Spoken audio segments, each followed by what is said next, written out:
any money that's raised, anyone that joins, the money's going to go towards, towards building a museum. And after, at the latter part of this, Barb will tell you more about it. But anyway, so the first thing I'll say is that I'm so excited that you guys are here. I'm so excited that these guys are here. And the hardest part about this is if you've ever put on a big party or a wedding or whatever, and the hardest part is figuring out who not to invite, because it's expensive and it takes time. And so tonight I have a ton of pictures, but if you ever worked for Interlight, or if you rode for Interlight, or whatever, you don't see yourself, I apologize. I could only get so many, we only have so much time. So that said, I'd like to introduce these three guys who I have a huge respect for, and I wrote a little bio on each of them, and they're probably not going to like it, but I'm going to do it. So, we have Beezer Turner.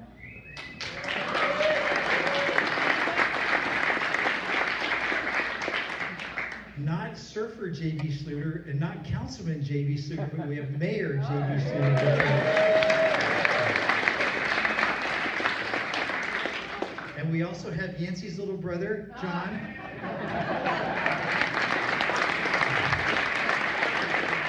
Pastor John Spencer. So I sincerely do have a huge respect for each of these guys. And here we go. Beezer Turner, 72 years young. No way. Started surfing in 1966, 60 years ago. 60 years in the waves. Recently moved back to Pensacola after spending several years in San Diego. He is from the Wide is Glide School of Surfing, and also the Let Your Surfing Do the Talking School of Thought. He's never braggadocious, but he and Yancey 3 basically put Pensacola Beach surfing on the map. In my opinion, I think it's true. Yep. Leading the next few generations of surfers with style, speed, and grace. From my own experiences traveling to other coasts, I saw many good surfers who got the job done, but without the style. Beezer and Yancey made the moves beautiful, almost effortless. Throughout the 70s and 80s, there were two camps of local surfers, at least in my mind. There was those that wanted to surf like Beezer, and those that wanted to surf like Yancey 3. Beezer started 2 surf shops on Pensacola Beach, Rip Curl Surf Shop and Aloha Surf Shop. He's a father of 2 daughters and a grandfather to 2 grandchildren. That's Beezer.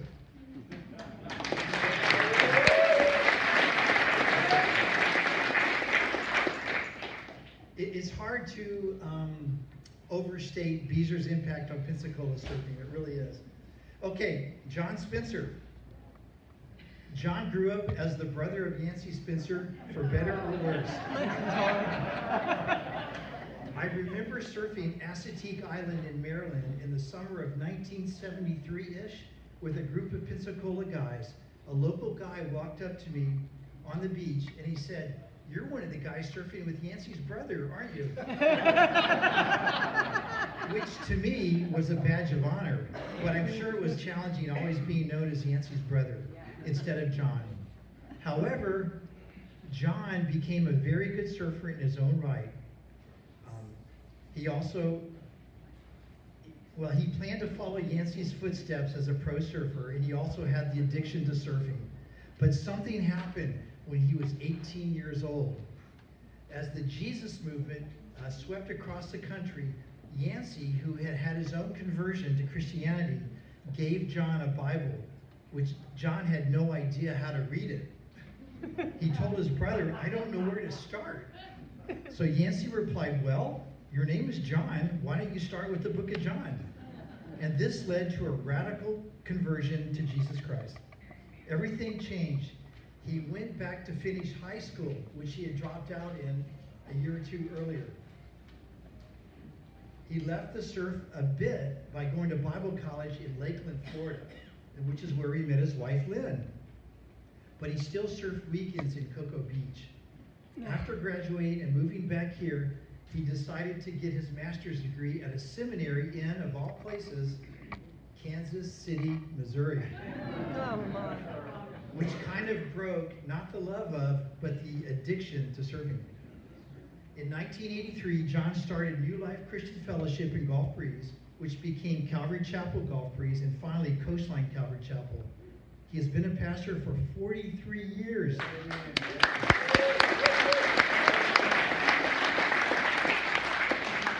From his congregation, several churches have sprouted up in Pensacola, Navarre, Destin, Baltimore area, New York City, and I'm sure I've missed a few. Coastline also now has a school of over 200 kids. Amen. And now his son Neil they're kind of co-pastoring the church. John and Lynn have been married for 49 years. They have 3 kids, 242 grandkids. No, they have 14 grandkids, 7 girls and 7 boys. And as a side note, John and Lynn were nice enough to invite me to dinner in the early 80s, where I met a very cute younger sister, my wife now, Suzanne. And we have now been married 41 years.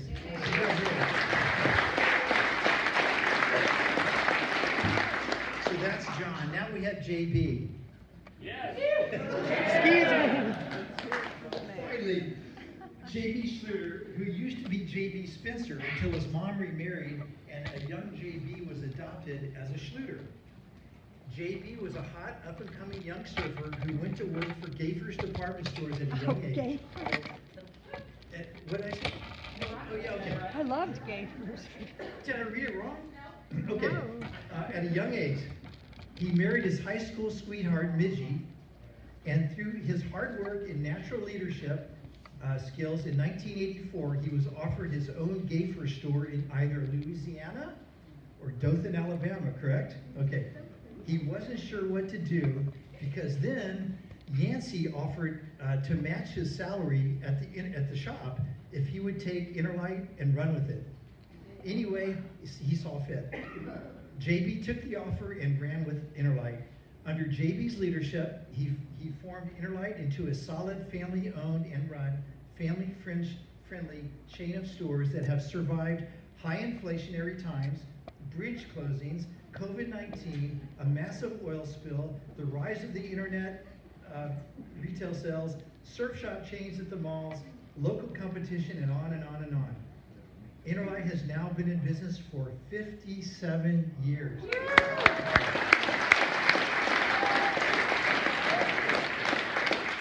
Longer than most businesses in Pensacola that have been owned by the same family, and longer than most surf shops in the entire United States. Yeah. JB decided to add more to his plate a few years ago by running to be a Gulf Breeze City Council member, which he did. Now we have Mayor JB Schluter on stage with us.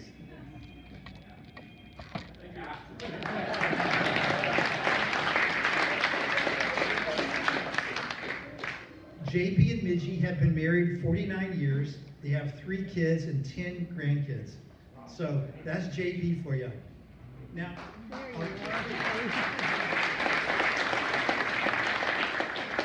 I just realized I forgot something to do. I was supposed to show their pictures while I was talking about them. So, here we go.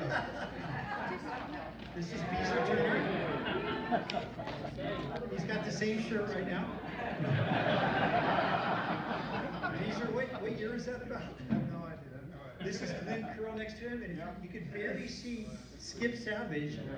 And Skip Savage is the guy who came down here in 1969 and started the original little tiny shop, which we'll have a picture of, that was Greg Knoll's surf shop, that became New Era Surf Shop, and that finally became Interlight Surf Shop.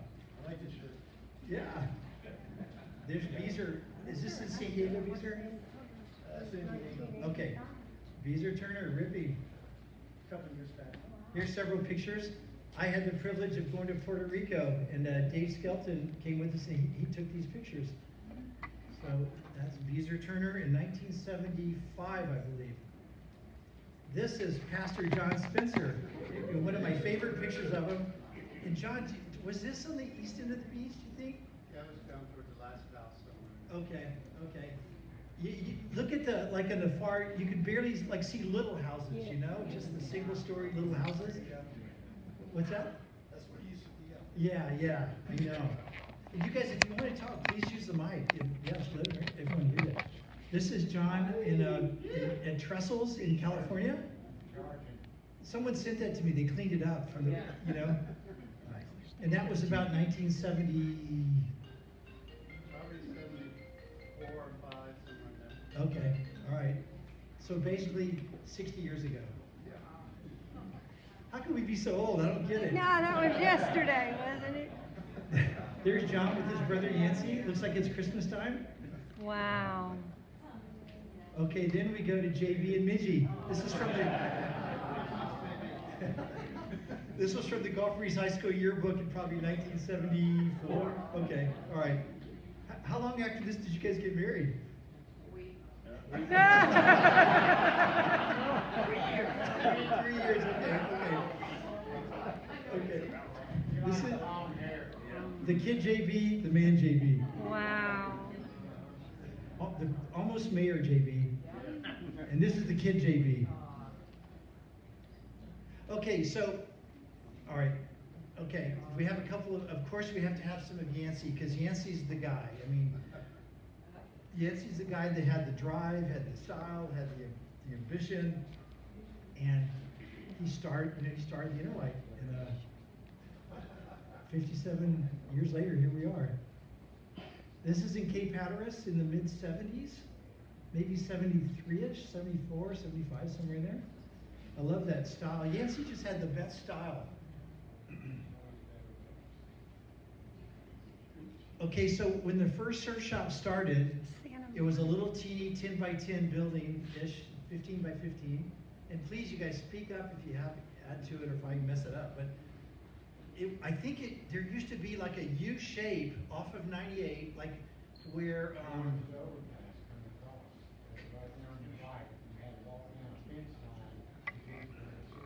Okay. Come on, here's it. No. Well, yeah, before that fence where Scott Bush had a shop, there was like this little U shape, it was like a little dirt road, kind of where. Cottages. Yeah. Yes. What's here right now? Like the okay, but it's yeah, I guess it was Harbortown. Okay, all right, you're right. And there was little decaying cottages that were just there, and it's hard to imagine it in these times because the real estate was nothing. Right. And so Skip Savage came down in 1969. He started a surf shop. He had a surf shop up in Delaware, called Greg Noll Surf Shop. Surf Shop East. Surf Shop East, okay. And he was a Greg Noll dealer. And these guys know the story better than me, but they got to know Yancey, and these guys went up on a train to meet him. In fact, why don't you tell the story about that?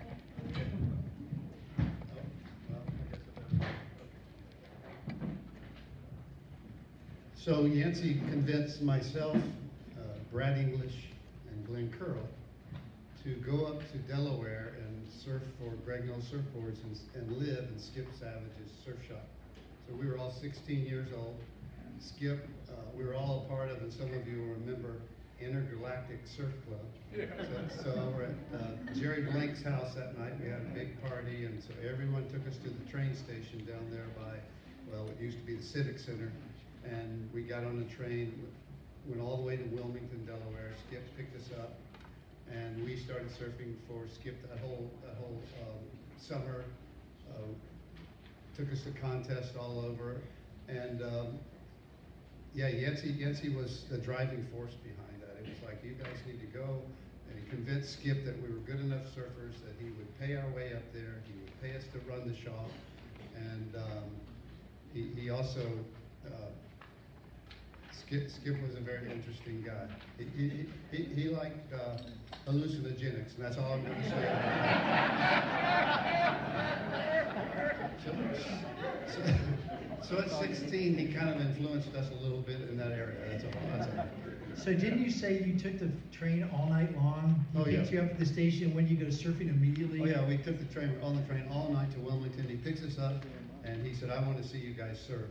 So he took us straight to the inlet. We're like, didn't sleep all night. Sits there in his his station wagon, and Glenn And Brad and I all went out surfing on the south side of the inlet for about an hour and a half. He just wanted to make sure we really knew how to surf. And so that was our beginning with Skip. And we spent the whole summer there surfing all up and down that coast. He even took us over to New Jersey for contests on the Cape May Ferry. What year do you think that was? I was 69. Okay. Wow. Yeah, I was 16 years old. Wow. So he must have just liked you guys. Like he came from Delaware down here to the Gulf Coast, and this, what I was starting to say, was where the shop started. There was like, it must have been like a little place that you would just check into to get your cottage. You know, it was just like a little shell road, and there was just these cottages that were there. And so this must have been like the reception cottage. And so somehow Skip got that building.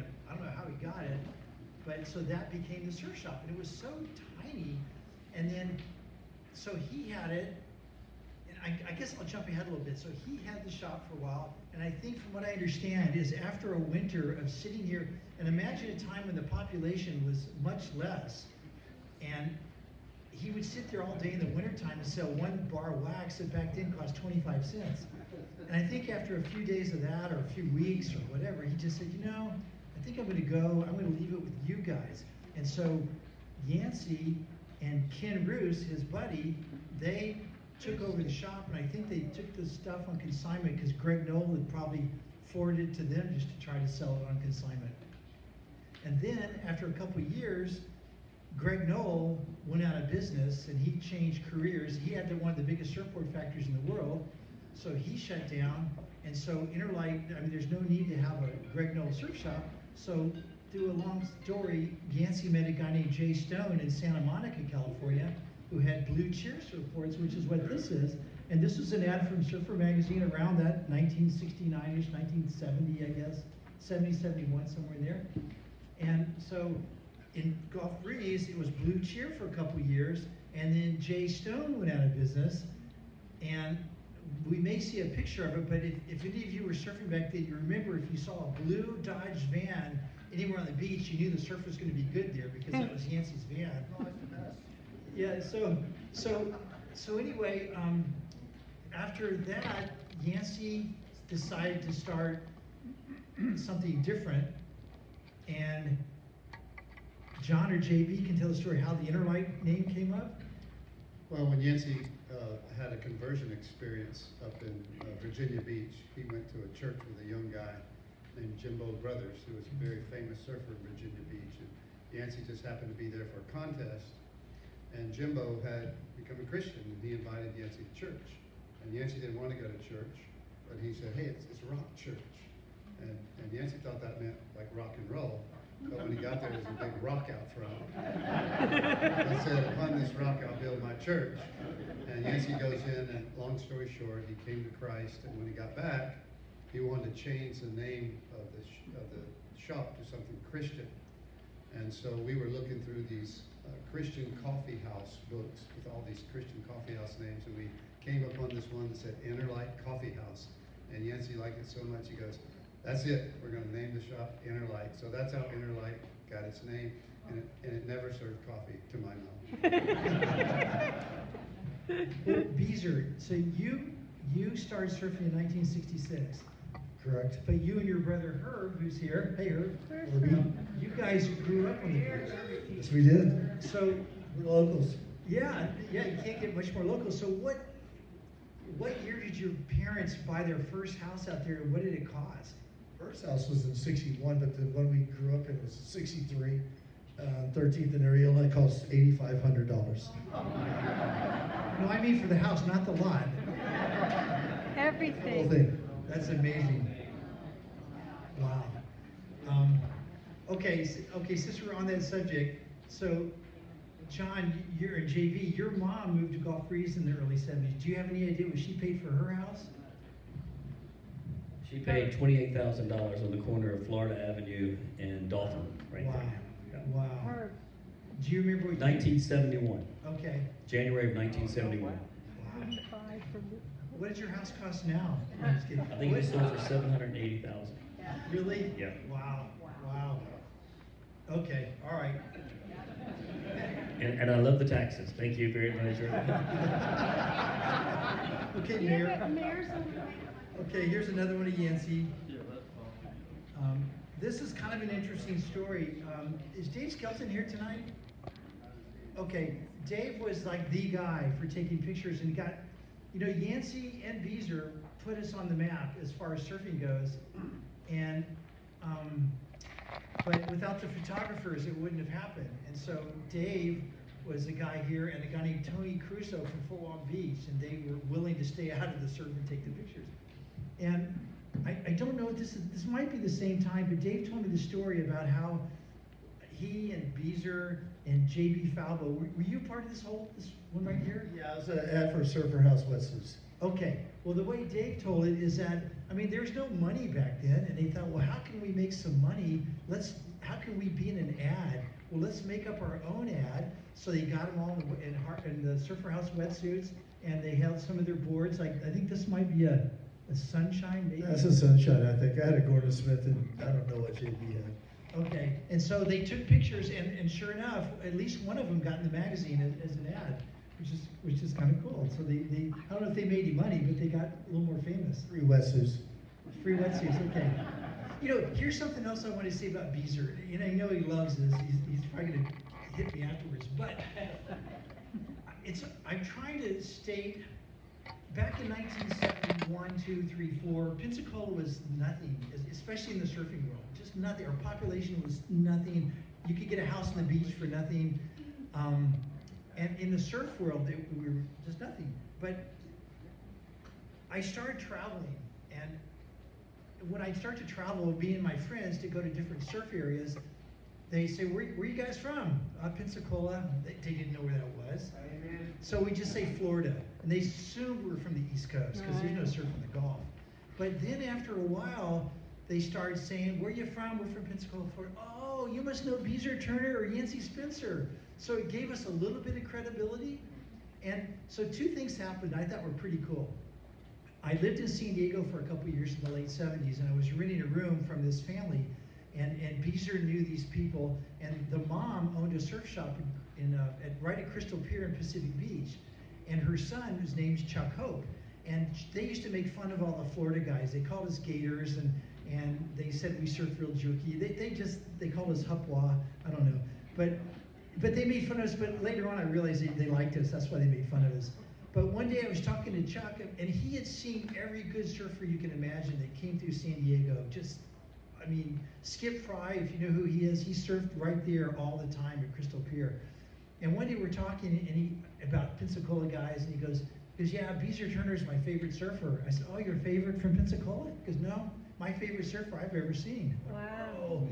And it gave, I don't know, I loved it because it gave us more credibility because we're from the same town. Another thing that happened in my little world is in 1974, a bunch of us were up at Cape Hatteras at the U.S. Championships camping out, and because of Yancey's connections, the Gordon and Smith surf team from San Diego stayed there, and Skip Fry, if you surf, you know who he is. He's an absolute legend. Now he's in his 80s, and he still surfs and shapes, and he's iconic. Well, he was sitting around the campfire telling us stories, and we were just like, whoa.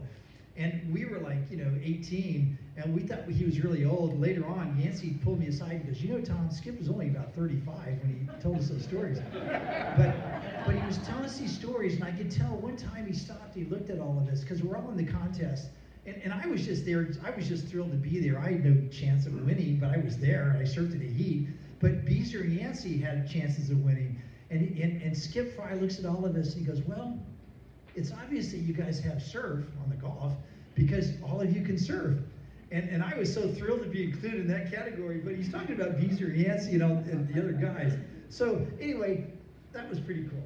Let's go on. Okay, here's where it all started. This is, I think, 1960, maybe probably before 1960, but this is like they're about to turn off to go to Pensacola Beach. And that little arrow is pointing to what was the first Interlight, Greg Noah Surf Shop, and then New Era Surf Shop. Did it become Interlight in that same building? Yes. Okay, so it became Interlight there. And so it's just a little tiny building, and 10 years after this, it all started to happen. And that's how little Highway 98 was back then. Okay, this is the shop when it became a real shop. And that's it. They had the used boards outside and the new boards inside.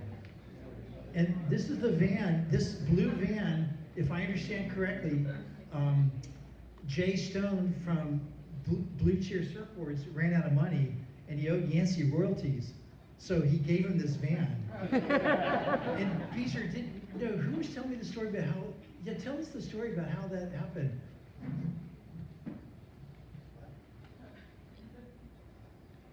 So we were up in Delaware. We had driven up there, me, Yancey, Jerry Blank, and Pam, Yancey's first wife, had driven up to Rehoboth Beach, Delaware. And we were out there surfing and everything, and Yancey goes, hey, I've got to go back to Pensacola. They're giving me a van, so I'm gonna leave you guys up here. So me and Jerry Blank were staying in the garage apartment there in Rehoboth. I think I was 12, maybe 13, and On your own at 12. yeah, so he takes off and leaves us, and that's on his way back is where he stopped at the Rock Church and got saved.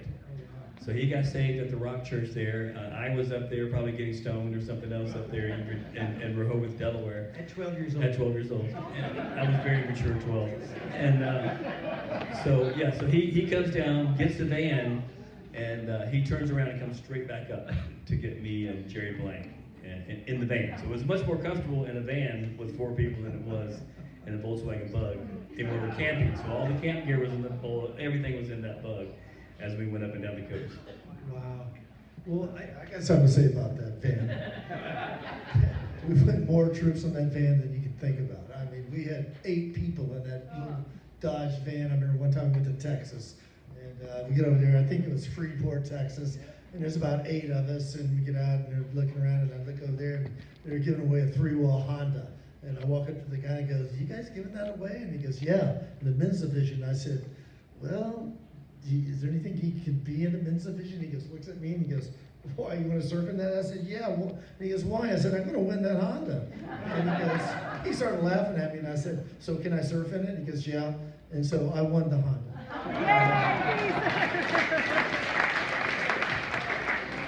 So I was at that contest. I did not win the Honda, but we had to put that Honda inside the van. And there was like about 8 or 9 of us in there. And then we all slept under that van, in that van. And I think we tried to get Beezer to sleep on the Honda on the way back, but I think we all took turns. And we hated the fact that Beezer won that Honda.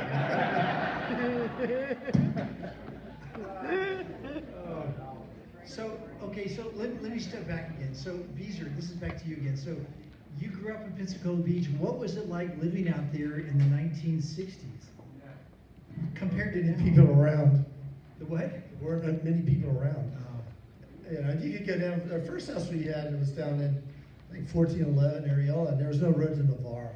And it was pretty cool. We'd go, my dad would come home, we'd just take off down the beach, go places. I forget one time, my dad used to fish a lot. He fished on the pier, and he got a pair of Ray-Bans, and somebody hit him in the eye with something, and he said, I'm done with the pier. So then one day he comes home and tells my brother and I, he goes, don't get any busy things going on tomorrow, because I got something for you to do. I'm like, what's that? So we go out there and look at his truck. He's got all these like 2x12s, big boards, and a bunch of scaffolding. And I'm looking at that, and Herb's looking at me, and he goes, what do you think about that? I go, I have no idea. So we get up the next day, and Dad's going, grab a board, boys. We take all the boards down to the beach, and he brings down an inner tube. I'm looking at him and go, what the heck is he doing? He takes the scaffolding out there and drops it off, comes back in, and then he goes out and he builds the scaffolding up and takes the boards out in between the inner sandbar and the outer sandbar and builds a little pier. And out there, there he is standing out on the pier fishing for. Because I built my own pier. I don't need to go to the pier. You could do that back then. Yeah. Rules, really. That's so epic. Wow. We had a lot of epic days out there. So there's no road to Navarre. No road to Navarre. And I guess all the houses were on slab, probably. Everyone. Okay. And now, as I remember it, like in 1969, Hurricane Camille came, and it hit. I think I got my first surfboard at Christmas in '69 and started surfing in '70. But I remember Camille came, and I don't know how much damage it did on our beach. I think it went in toward like over Mississippi. And then we didn't have any full-on hurricanes till '79, I think, when Frederick came. That's the worst one. Yeah. Our sandbars, it's never been the same since. Yes. Basically. But so all those houses on slab did okay probably for those 10 years. I mean, the one my dad bought in '63 was built in 1954, and it made it all the way to 2005. wow, And it just broke the slab then. wow, Yeah. wow, okay. Okay, this is another view. I got this off the internet. I think it said 1960. I remember my family moved to Gulf Breeze in '61, I think, and Gulf Breeze had become an official city in 1961. But I don't remember the cars looking that old. But you think, yeah, it seems like it might be earlier with this the style of cars. That's even looks like before Alan Davis seashells, maybe. Okay, this is an ad. It's funny. This is an ad. Misspelled Yancey's name, Right. scratched out whatever this is here. Designed by Yancey Spencer, manager Ken Roos, and that's the business. That's New Era Surf Shop. And I think it quit becoming New Era maybe 72 or 73? Oh, before that? Okay. Okay. Okay, this is the shop on 9th Avenue. This was actually the second shop on 9th Avenue. The first one was an old house. Oh, you think it was third? Oh, oh, that's a good point, Mike. So the first shop on 9th Avenue was across the street and down. It was next to Church's Fried Chicken, which I think is now closed. Then they I came remember in, this. and next door to this, there's a little, what's now the Subway sandwich shop. The shop was in there. And then you started when it was in this shop, right, JB? No, I started, my case left, went to go to California in early '84. And so we bought the boot barn. It was the original boot barn that old Sarge had. And so he moved it to next door and made the old Sarge a bigger building next to this one. So in '84, '85, we moved out of the old little boot barn into this building. And this was later on. Yancey had just turned 40 and he bought himself a Porsche. So this was a little later than that. But yeah, we were in that shop for many years. So now, tell me if I'm accurate. Like Yancey started repping, and there was a company called American Silkscreen out of Virginia, and they had a one design that was called Bad Boys. Bad Dog. Bad Dog, and they sold millions of Bad Dog T-shirts back then. And Yancey was the guy who had basically the Gulf Coast. Yancey had from Texas all the way up the East Coast for American Silkscreen. Wow. So he traveled did Instinct with Sean Thompson for a while. He did Alita wetsuits. Yep. He did Schroth clothing for a while. Instinct, yep. And then sold surfboards too, his own models and all that through all that. Do you think if he never had American Silkscreen, the shop would have done what it did? Well, he tells you that the repping allowed him to build the shop up, because it takes money to make money. Right.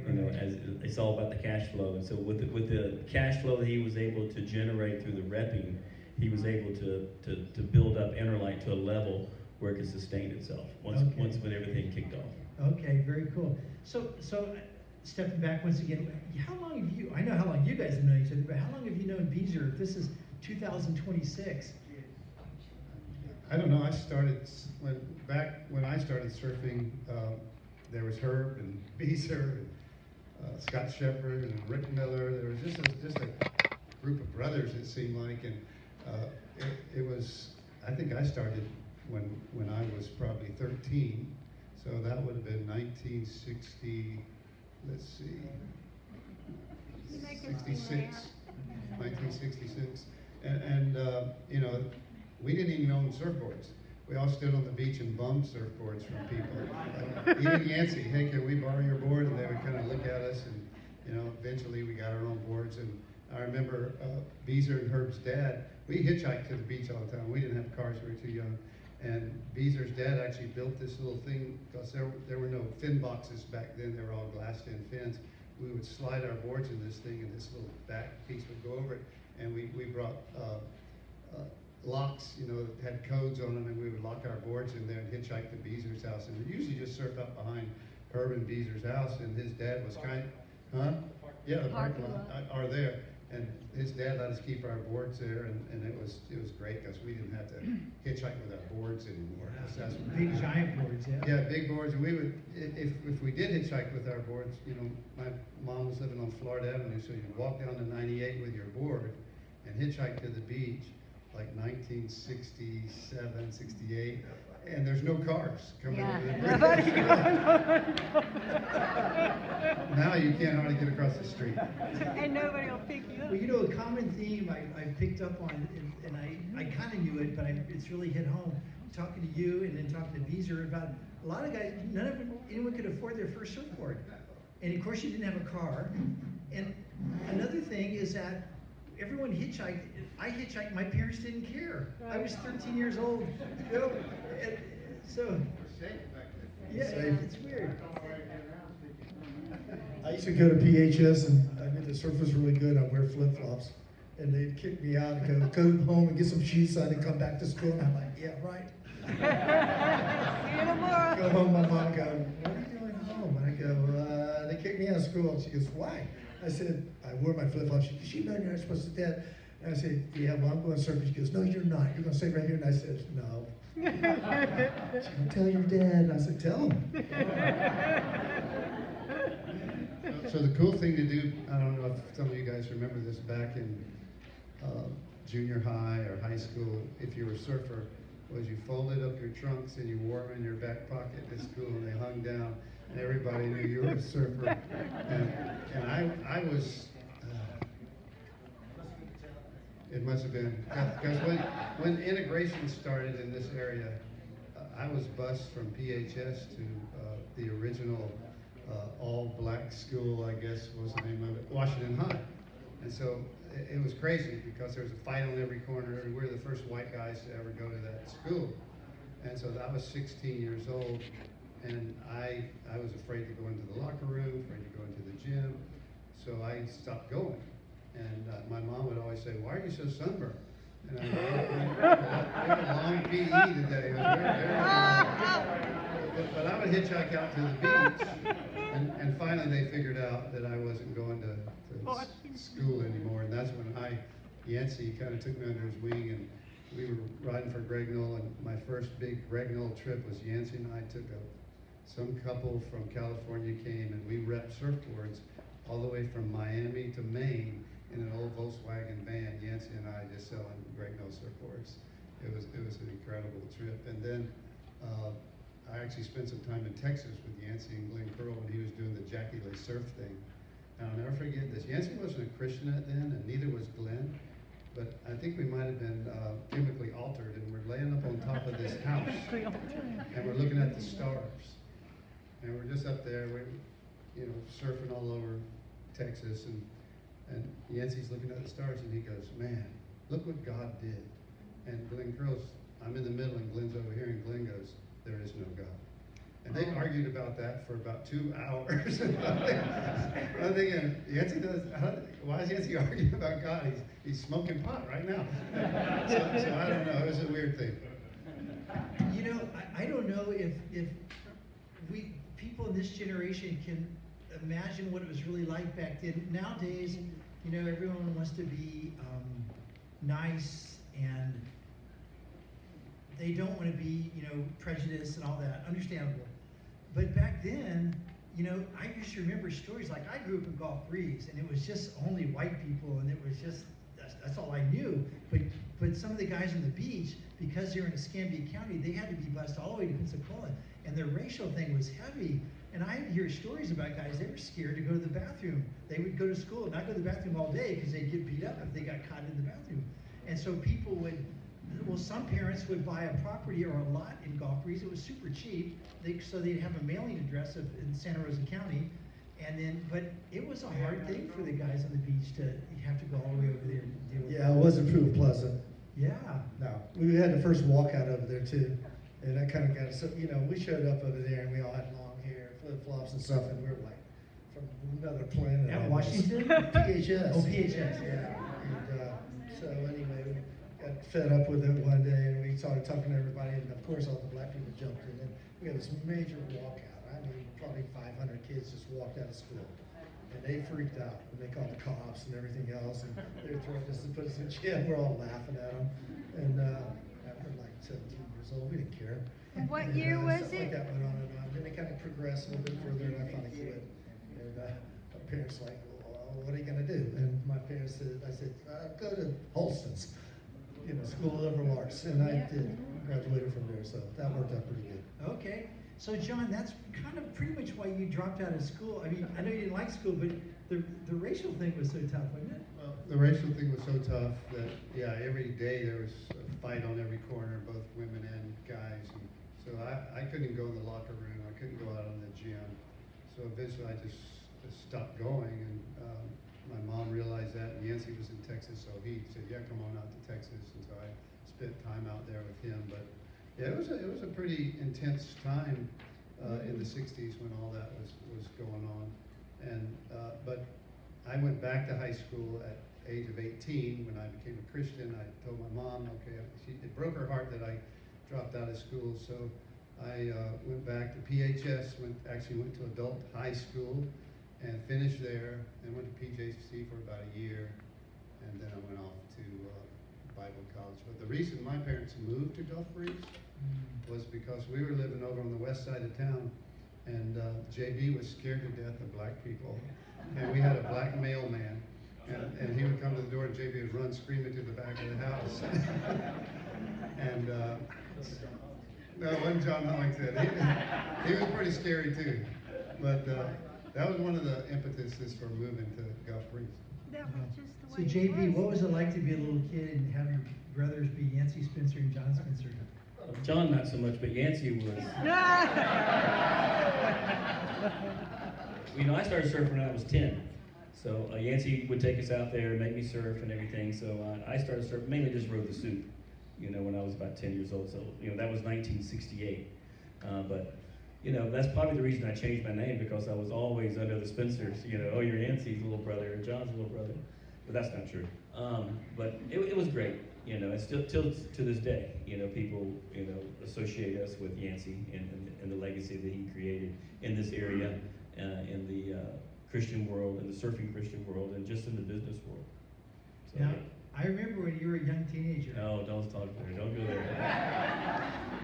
You weren't shy to yell at people out in the water, and I take it that you knew you had your brothers to back you up. Tom, you're talking about that one time you dropped in on me. I know that's what you're talking about. And I called you a kook for dropping in on me. I can't believe it. To 60 this years day, ago, I can't let it go. you finally got your minute out here in public. Tom, I'm sorry. Okay, finally, that's all I wanted to hear. Okay, so here's something that I thought was really interesting. This is going back to Yancey. Yancey, he had his shops and he had his good years and his bad years. But the thing, like we were talking about this yesterday, is that the thing I noticed about Yancey, well, first of all, a friend of mine from Jacksonville Beach named Roger Wood, who lived here for a couple years and went to UWF, I think he shaped some boards for Interlight at one time. But he looked at me and he goes, Yancey is a marvel. And Yancey was a marvel. What he meant was he just worked out this lifestyle where everyone else would do all this stuff for him. He could be out in the surf all the time. No matter how many shops he had, no matter how much responsibility, he still went surfing. But it's interesting, like he had a time where he owned a Porsche, he owned a house in Gulf Breeze, he had these shops, and he had good years, but it's like it didn't matter. It just meant that he could surf more. And if he had bad years, he would surf. He just would get out there. But it was just interesting that he was all about that. That was his main thing as far as the money it mattered to him, but it wasn't a huge thing. But that said, John, you had a funny story. JB, you had another one about how Yancey would be a little bit forgetful sometimes with like the bags. John told a story about, I told a story that there was a season there when Interlight was so popular. This is when I was still working at GBAHS, that GBAHS carried Interlight shirts and hooded sweatshirts and long sleeve t-shirts, and we sold them in the shop. And he had a kiosk in the mall. And one morning a girl was coming into work, and she would work for me in the receiving room. And she goes, hey, I found this money bag in the parking lot. And it was Yancey's deposit from from his little kiosk he had at Christmas time in the mall. So I called him like 2 days later, finally got him to call me back, and because there was no cell phones, right? There's Right. no pagers, no Facebook. So, you know, it was either smoke signals or somebody would call you back after your message. And the surf went flat probably, and he finally called me back. He goes, hey, what's going on, JB? What do you need? I said, hey, I've had your bank bag for like 4 days. He goes, what? What bank bag? You know, and so, you know, that was just Yancey. You know, he was still, I still don't find any bank bags today, but then John has another one similar. So Yancey was very generous, but at the same time very peculiar about money. He could be so generous at times, and other times he was like, yeah, tight. Yeah, I borrowed a board from him once and went to Costa Rica, and it had an old footpad on the back, you know, and it was all scraggly and stuff, and I didn't really care for it, so I tore it off. It was a really great board. He said, take this to Costa Rica. It rides really good. I surfed on it for a long time. So I come back, he goes, where's the tail pad? I go, oh, I think I tore it off. He goes, you're going to have to pay for that tail pad. I go, really? But Yancey was just that way. And but he would give you the shirt off his back, but other things he was just curious about. So anyway, one time we're at my mom's house for Christmas, and what happens is he comes over for Christmas. We always went to my mom's house for Christmas on Florida Avenue, and he shut the shop down. And he came over there and he put his deposit. He had his bank bag and stuck it up in my mom's cabinet there in the kitchen. And about 4 days later, I was over there, and my mom goes, do you know what this is?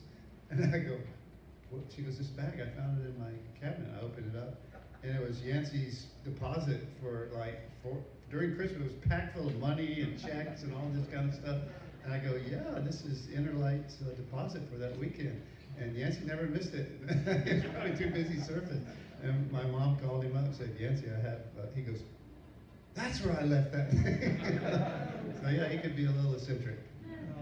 Well, you know, I'll have to say something about Yancey. I've never said this in public, but there's a park right over here, a kids park, and it's called Sunset Kids Park.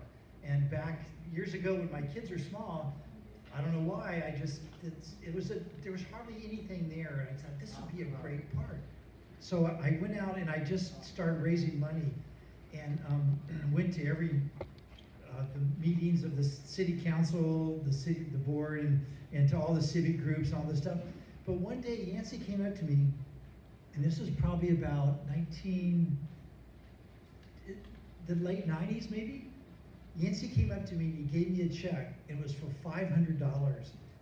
And I said, wow, Yancey, that's so generous. And he goes, well, my son's going to have a kid, he had a daughter. And I guess I wanted to provide a neat place for her to play.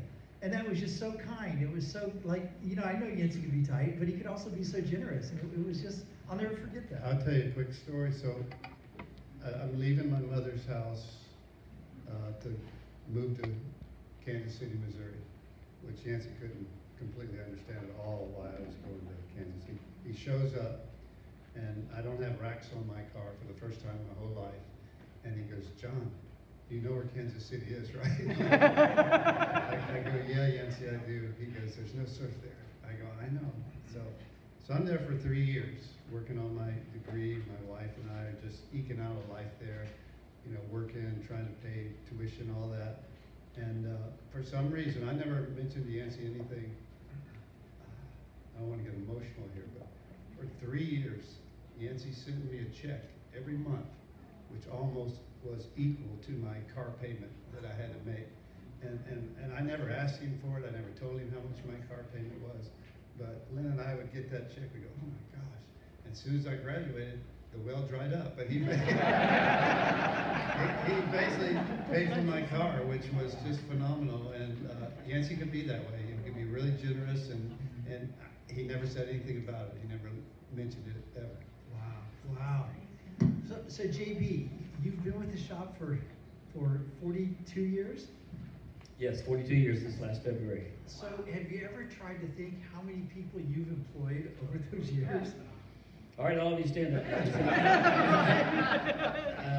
No, I know there's been a lot of them. How many contests you've donated stuff towards? There's been many of those we donated and ran for many years. Yep. And how many team riders you've had over the years? Yancey had many team riders. As a matter of fact, there's a picture of one of the old T-shirts that we did back in the '80s and gave away through TK 101 that had all the original team members on it. I think there's about 200, maybe or more on there. So there's been many more since then. And the first name on that shirt was? I think it was Beezer. Beezer. Baby B. Yeah. So Beezer, let's jump around a little bit. So you had an amazing story to me, and I don't know if everyone will recognize these names, but like back in the 60s and 70s, Pensacola, like I said, was so nothing in the surfing world especially, but there's been some very famous surfers that have come through. And you had a really interesting story about an experience you had with Nat Young? Yeah, Nat Young and How Mike many people Tatum. know who Nat Young is? Okay, so a number of people. He was from Australia. He was like a world champion at least once in the longboard days. And then when the longboards came back many years later, he became a world champion again. But please. Yeah, I was out one morning at the pier. And what year about? I don't know. 68, 9? 68 or About 9, 69 maybe. I was out at the pier. My dad used to get up really early in the morning, go to work, and I got up and Mom didn't like me surfing out front with nobody else, so I'd ride to the pier. Nobody out there but a bunch of fishermen on the pier. And but I was out one morning and this van pulls up, and back then the pier in the parking lot was a little flat. You could see you right out there surfing. See a van pull up and these two guys get out. They're big guys. I'm like, whoa, who's those guys? And one guy just got back in the van. The other guy grabbed the board, starts paddling out, paddles right up to me, and I look at him and go, Jesus, that's Mike Tatum. He's like one of the best surfers on the East Coast. And he goes, hey, you know, Mike, I said, I know who you are. And he goes, who are you? And I told him, and he goes, oh, okay. He goes, we surfed for a couple of waves and stuff, and he goes, started to go in, and I went in too, and he goes, I got somebody I want you to meet. Come up here to the van, and I go up there, and I look, and I see it's Nat Young, and I'm going, holy crap. You know, Nat Young, like, 16, 17 years, a world champion guy. It's like meeting a movie star or something. Yeah. He gets out, he goes, hey, mate, starts talking to me. And then they decided to go get something to drink. And at that time, there's only like one convenience store on the beach. And that was Todd's Grocery, which is where, what you call it? Paradise Rentals is that now. And that was a little convenience store. And my mom worked there. And she was working there that morning. And I did, so I said, hey, we go down and get something to drink here. So I walk in and she goes, hey, son. I said, hey, Mom. So I got a couple of buddies of mine. She goes, oh, okay. And so we go back and we come up and of course, Mike steps up, and he's like 6'4", big, tall, lanky guy, and he goes, hey, I'm Mike Tatum. She goes, hey, I've heard of you from my sons. And then all of a sudden, Nat stands up, and he goes, and she goes, my mom goes, oh, I know who you are. You're that Nat Young guy from Australia. And she goes, you and that David Nuibi guy all over my son's ribs. And he goes, what? She goes, my son's bedroom is covered from the ceiling to the floor with surf pictures on it. And Nat goes, you're kidding. She goes, no, you can go down the house and look at it if you want. The door's open. Okay. And he did. And so we went down there, and there I'm thinking, I'm going, I've got Mike Tatum and Nat Young in my bedroom looking at pictures. And I started talking about the pictures on the wall and everything, and I was like laughing. But Mom, she met a lot of people. She eventually met David Nueva. I brought him to the house, and Herb and Priscilla met him too. Did David Nueva, did he surf here? Or did he just Yeah, he surfed here. Did he surf? Yeah, and he told my mom and dad, he goes, I was out with your son, he surfed better than me. And I said, no. I said, don't say that. See, at the time, David Nueva was kind of like the Kelly Slater of the world. He's been time, He was unstoppable for a while. Best longboarder, one of them ever, nose rider, of course, from Hawaii, but migrated to Huntington Beach. So who else can you think of? I can think of a few that are world-class surfers that have been here, that have surfed here or visited. Jock Sutherland, Jeff Hackman, Bob Cooper. That's amazing. There's a bunch more that came through this town. But Sean it used to Thomas. happen back in the day, all the famous surfers, they rode for somebody and they come to the West Coast, they give them a van, fill it full of surfboards, go see all our dealers, and if you get to a town and there's no dealers, try to sell them the boards, hook them up. And so the first thing they hit, and coming from Texas through Louisiana and hit Pensacola. So they all stopped in here, briefly. And back in those days, there was nothing. Every once in a while, maybe a movie, and once a year you'd have. And if the Surfer magazine came out, you just devoured that till it was pages were ripped out and stuff. But yeah, so it was kind of classic seeing people like that come through. Yeah, I can think, I know Sean Thompson's been here. I know Skip Fry's been here. Yeah, oh, yeah. The interesting thing was that Skip Fry and Gary Keating and I'm not sure who else came, but they came here, I think on their way to Hatteras maybe, and we were having red tide, which was Yeah. horrible. And they paddled out, the surf was about this big. Tony Staples and Run. Was he with them? Yeah, they all went out, surfed. I mean, these legends came to surf in the worst conditions possible. They were thrilled. Yeah, at least they said they were. Mike Purpose, yeah, he surfed here for There's got a lot of people here. Mike Purpose, yeah, he came to Yep. stay for a while. Yep. And that's Jimmy Falco here. His mom was super kind and had a place, and it was like all the surfers went to. And Mike Purpose, I mean, I took him to the point one time, and he's like, I don't believe this. And he goes, you know, guys back home would not believe there's surf here at the Gulf Coast like this. Yes. Yeah, that's pretty cool. Yes, Mark Fu lived here for.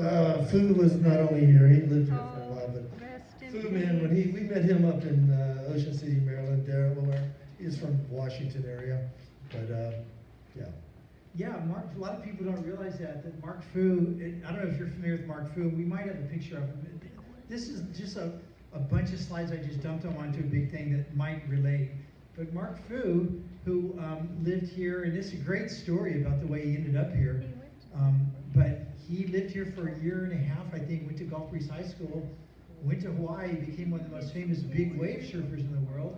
And I'll never forget, I think it was December 23rd, 1994-ish, and I was at our house, and we were just doing Christmas stuff and hanging out. It was just a wonderful day, and you know, Christmas music and all that stuff going on. And Yancey called me, and he was real somber. I go, what's going on?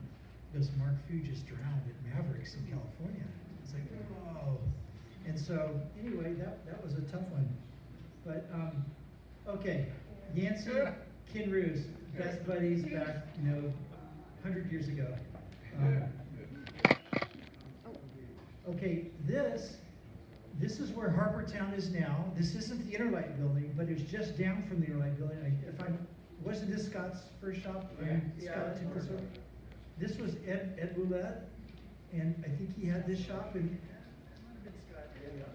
Well, I think before Scott, if I'm understanding it correct, that was a little before my time, but there's really no windows. There's a door. It's a concrete block There were building. no windows in that building. There's a little spot right down before you took the turn. I don't know why it was even there, but they had a little shop in there. But Scott's main shop was on the other side of the overpass. Okay, but I think he also had one here for a while. It Yeah, looks he like- did. He had that for a while. He Okay. had some surfboards in there. And so Yancey and Beezer, you guys, in fact, there's a picture of the Volkswagen van up here. They're all standing Yeah, by it. that's And good. It's in front of this. And back then, there was a parking lane, or parking, you're going to the beach, but there's an aisle you could park. There's so few cars. And so they have a picture of them holding their trophies. But Yancey and Beezer rode for Scott in the same building for Challenger surfboards. Maybe you should be telling the story. But then, well, go ahead. And Yancey ended up leaving and they started the shop like a stone's throw away from Scott's shop. So Yancey was sponsored by Challenger Scott Bush, Challenger Surfboards. And they promised him once he became the #1 4A surfer on the Gulf Coast that they were going to get him his own Challenger model. And so he accomplished that, and he went to Scott, and Scott goes, no, I can't do that. So Yancey got real bummed, and that's how he got hooked up with Skip Savage, and that's when he goes, hey, I can get you, because shortboards were just now starting to switch over from longboard to shortboard. And matter of fact, that board right next to Tom, to the right of Tom, or to y'all's left of Tom, was the first Yancey Spencer Seeker model from Greg Knoll. And that was when they first started making shortboards. They were trying to convert from the pop-out Greg Knoll longboards. And that was the first model, the Greg Knoll Yancey Spencer Seeker. So that's what started him with Greg Knoll, and that's the reason why he left Challenger surfboards and that was the first rivalry, probably in this area, that became a war in the surfing world between Challenger and Yancey and the Seeker, or whatever it might have been. But that was the reason he left Scott Bush and Challenger surfboards, because he felt like he was ready, because he wanted to be a pro surfer, and that was the only way you can make money as a pro surfer, is to have your own model, and you would get a royalty, as long as the company didn't go out of business. That was the interesting thing about Yancey, that there really was no professional surfing back then, really. And Yancey carved out a niche in a little teeny place called Pensacola Beach, but he got this shop. He did not